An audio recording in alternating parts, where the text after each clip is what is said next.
Bonjour, quelques explications aujourd'hui sur la loi de l'attraction.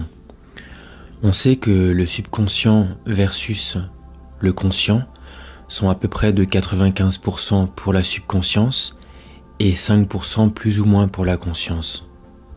Gardez ce schéma en tête, c'est un peu comme un train où il y aurait plus ou moins une centaine de wagons.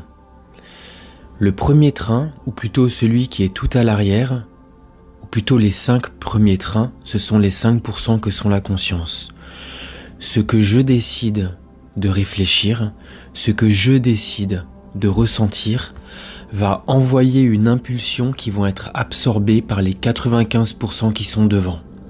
Ça veut dire que les 5%, les 5 wagons qui sont à l'arrière, vont envoyer l'impulsion et on dit que ça impressionne, on dit que ça va laisser une impression, que ça va imprimer les 95% du subconscient.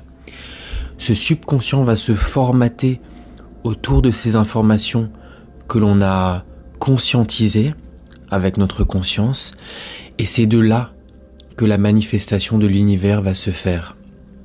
L'univers puise son pouvoir créateur à l'intérieur des informations qui sont ancrées dans le subconscient. Donc tout ce qui se répète dans notre tête, ça peut être n'importe quoi, ça peut être je suis beau, mais ça peut être aussi je suis laid, ça peut être je suis riche, mais ça peut aussi être je n'ai pas assez. Toutes ces informations qui tournent toutes seules à l'intérieur du subconscient, cela va se manifester car le pouvoir créateur de la vie est puisé directement dans ce subconscient-là. Notre travail à nous, c'est d'être extrêmement conscient et être tout le temps le propre créateur de nos pensées pour que nos sentiments, qui sont le résultat de nos pensées, soient en fin de compte notre choix et le résultat de notre propre libre arbitre. Le seul libre arbitre qu'on a, c'est celui de diriger nos pensées et nos émotions. C'est la seule liberté que l'on a, aucune autre. Et en choisissant cette liberté-là, alors on peut indirectement choisir la manifestation que l'on aura dans cette vie. Alors je vous donne un exemple concret. Le matin, je me lève et tout de suite, je fais des affirmations positives. Je suis beau, je m'aime tel que je suis parfait, je suis complet, je suis l'abondance financière. On peut aussi faire une visualisation sous forme d'imagination, où on est directement en fait dans un monde où on fait l'expérience de ce que l'on veut vivre. Et on se lève. On maintient cette bonne humeur quand on se lève. Et puis quand on va dans la rue, que l'on croise des gens, on peut par exemple remarquer un trait de caractère positif sur chaque personne que l'on croise. Cela nous permet en même temps et d'être l'acteur créatif de ce que l'on pense et aussi d'entretenir des pensées positives. Et comme ça toute la journée, on choisit et on reste l'acteur conscient de nos choix, de nos pensées et donc de nos émotions. Et en même temps, parce que on choisit des choses qui sont positives et donc on sera dans un état de bien-être. Et tout ça est profitable à conditionner une manifestation comme on le souhaite.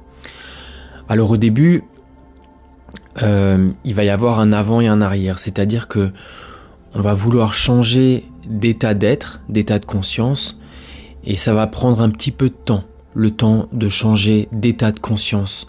On va revenir de manière compulsive et inconsciente à notre ancien état d'être, qui peut être négatif. Et oui, négatif et donc pas positif. Donc il faut être patient avec soi-même, car sachez que l'impatience est un obstacle et que cela retarde ce que l'on souhaite atteindre. La persévérance est la 4e clé pour manifester tout ce que l'on souhaite. La première clé, c'est savoir ce que l'on veut, c'est-à-dire définir nos désirs avec précision.